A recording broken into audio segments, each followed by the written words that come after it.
Recent డేస్‌లో LPG యొక్క price అమాంతంగా పెరిగింది. సడెన్‌గా పెరగడానికి కారణం ఏంటి? ఎక్కడ చూసినా ఎల్‌పీజీ కొరత. యూఎస్, ఇజ్రాయెల్, ఇరాన్ యొక్క వార్ ఎల్‌పీజీ యొక్క ప్రైస్ పెరగడానికి ముఖ్యమైన కారణం. ఇక్కడ చూస్తున్నట్టయితే ఇరాన్ అండ్ ఒమాన్ మధ్యలో 30 kilometres narrow passage strait of Hormuz అనే ఒక నారో ప్యాసేజ్ ఉంది.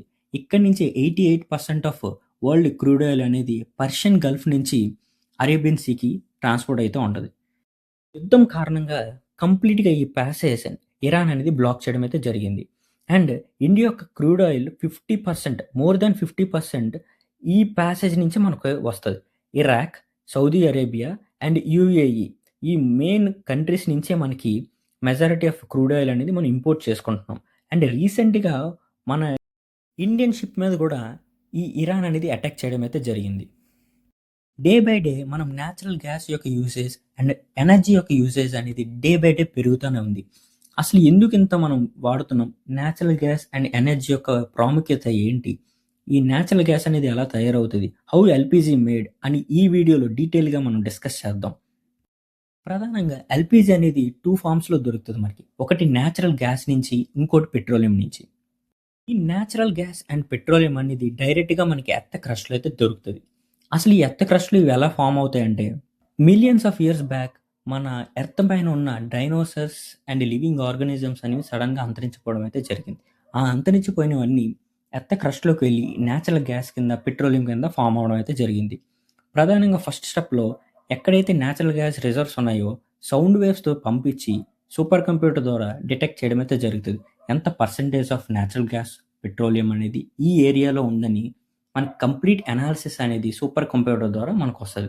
వన్స్ అనాలిసిస్ కంప్లీట్ అయిన తర్వాత డ్రిల్లింగ్ ప్రాసెస్ ద్వారా ఈ న్యాచురల్ గ్యాస్, పెట్రోలియంని మనం బయటికి ఎక్స్ట్రాక్ట్ చేయడం అయితే జరుగుతది. సెకండ్ ప్రాసెస్ కింద ఎక్స్ట్రాక్ట్ చేసిన ఈ న్యాచురల్ గ్యాస్, పెట్రోలియంనయితే రిఫైనరీ ప్లాంట్స్‌కైతే పంపించడం జరుగుతది. ఇక్కడ న్యాచురల్ గ్యాస్, పెట్రోలియంని డైరెక్ట్‌గా సెపరేషన్ ప్రాసెస్ ద్వారా ప్యూరిఫికేషన్ చేస్తారనమాట. బేసికల్‌గా ఎల్‌పీజీ అనేది combination of butane and propane.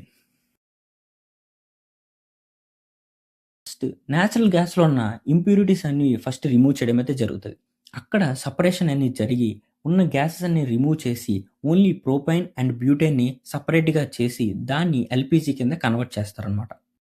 Extract చేసిన పెట్రోలియంని కూడా మనకి డిఫరెంట్ కైండ్ ఆఫ్ స్టేజెస్‌లో హీట్ చేసి అక్కడ డెన్సిటీ డిఫరెన్స్ వల్ల మన పెట్రోలియం, డీజిల్, న్యాచురల్ గ్యాస్ అన్నీ సెపరేట్ చేసిన ప్రొపైన్ అండ్ బ్యూటైన్‌ని సుమారు 4-20 బార్ ప్రెషర్ దగ్గర కంప్రెస్ చేయడం అయితే జరుగుతది. కంప్రెస్ చేయడం వల్ల లిక్విడ్ స్టేజ్‌లోకి ఇది కన్వర్ట్ అవుతది. గ్యాస్ ఫార్మ్ నుంచి లిక్విడ్ ఫార్మ్‌కి కన్వర్ట్ అవుతది. ఇక్కడే మనకి ఎల్‌పీజీ లిక్విడ్ పెట్రోలియం గ్యాస్ కింద మనకి ప్రొపైన్, బ్యూటేన్ ఈ 2 ఎల్‌పీజీ కింద కన్వర్ట్ అయ్యి మనకి స్టోరేజ్ అయితే చేస్తారు.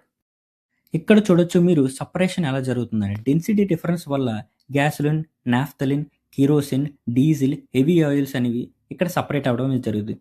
డెన్సిటీ ఎక్కువ ఉన్నవి కింద బాటమ్ స్టేజ్‌లో ఉంటాయి. డెన్సిటీ తక్కువ ఉన్నవన్నీ పైన ఉంటాయి. సో, ప్రొపైన్ అండ్ బ్యూటేన్ అనేవి డెన్సిటీ అనేది చాలా తక్కువ వల్ల అయి పైన కలెక్ట్ చేస్తారనమాట. ఇలా కలెక్ట్ చేసిన వాటిని స్టోర్ చేసి మనకు కావాల్సిన ఏరియాస్‌కైతే ట్రాన్స్‌పోర్ట్ చేయడం అయితే జరుగుతది. అరౌండ్ 5.5-7 బార్ ప్రెషర్ దగ్గర మన ఈ ఎల్‌పీజీ అనేది మన సిలిండర్స్‌లో స్టోర్ చేసి మనకి ట్రాన్స్‌పోర్ట్ చేయడం అయితే జరుగుతది.